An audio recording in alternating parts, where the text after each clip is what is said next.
Mercedes-AMG PETRONAS and Adidas have quickly established their presence after their headline-grabbing off-season alliance. Recently, a brand new Ultraboost Light 2v2 has emerged, adorned in pure white and gold, to commemorate the prestige and glitz of the Singapore Grand Prix this October. The restraint and refinement chosen in this edition contrast with the striking color choices of previous versions.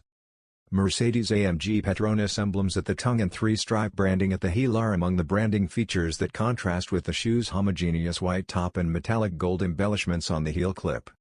As a result, there is a luxury yet understated style that pays homage to the high-energy Singapore night race. The shoe's performance goes beyond appearances, though. The new ultra-lightweight knit upper is the lightest expression of Ultraboost to date, primarily because of its papier-mâché-like crepe-like weave. The responsive Ultraboost Light midsole completes the classic yet practical style.